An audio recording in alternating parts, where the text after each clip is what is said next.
بعد از 7 سال هنوز کل لیگ ایران دنبال این بازیکنه. بهترین خارجیای لیگ ایران از دید کارتشون تو فیفا. معمولا امروزه بازیکنای تاپی که از فرم ایدئالشون فاصله میگیرن به سری آ تو ایتالیا میرن که احیا بشن. لیگ ایران هم چند سالی هست برای بعضی خارجی‌ها سک و پرتابی شده برای ترانسفر شدن به کشورهای عربی. این بازیکن کارشو از جوانان ساسولو، اینتر و یوونتوس شروع کرد، اومد لیگ ایران و الانم تو یکی از لیگ‌های اروپایی داره آتش بازی به پا میکنه. بازیکن این قسمت اون کسی نیست جز مام بابا تیام. تیام کار خودشو از فوتبال ایتالیا شروع کرد، کشوری که زمانی که کم سن و سال بود به اون مهاجرت کرده بود. تو جوانان درخشان بود ولی بعد شانس زمانی که تو جوانان اینتر بازی میکرد به واسطه ترافیکی زیاد تو خط حمله اون زمان باشگاه، یعنی حضور ساموئل لونگو و ماتیا دسترو، بازی کمی به تیام میرسید. زمانی هم که تو یوونتوس بود دائما به مدت 2 سال به تیم‌های مختلف قرض داده میشد. ناگهان تو سال 2018 تصمیم جالبی گرفت و اومد لیگ ایران تیم استقلال. مهم نیست استقلالی باشی، سپاهانی باشی، پرسپولیس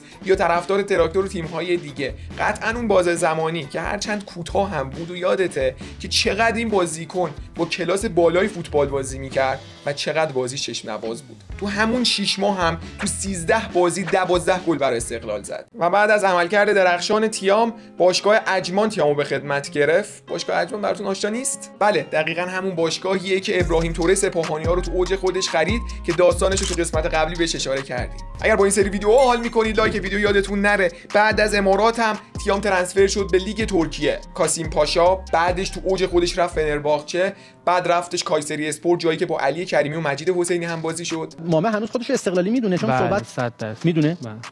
ماما خیلی علاقه داره هم به ایران هم به استقلال. یه چیز جالبم هست که خیلی از بازیکن‌های خارجی که حالا به ایران میخوام بیان، حداقل 3-4 موردش من یادمه که چون میدونستن که مامه تو ایران بازی کرده از مامه میپرسن و مامه هم همیشه فیدبک های خیلی خوبی و مثبتی این خوبه ها، چون یه خاطر خوب تو تیم پندیک اسپورت سقوط کرد به سطح 2 ترکیه و الان هم تو تیم ایوب اسپورت، تیمی که آردا توران مربیشه بازی میکنه و تو 32 بازی موفق شده 15 گل بزنه. این کارتایی هم که دارید میبینید بهترین کارتایی که تیام تو سالهای مختلف فیفا گرفته. اینم لیست بهترین خارجی لیگ ایرانیه که تا الان با هم دیگه بررسیشون کردیم. آقای بنیدر صدرنشینا. تیام دیگه اون خارجی ستاره قابل سرمایه‌گذاری سابق نیست، ولی هنوز تجربه و کیفیتش خیلی میتونه کمک کننده باشه و از همین رو خیلی از تیم‌ها دنبال برگردوندن این بازیکن هستن، از جمله استقلال. به نظرتون این فصل تیام به لیگ ایران برمیگرده؟ انقدر این بازیکن درخشان بود تا این بار نه تو 26 سالگی بلکه تو 32 سالگی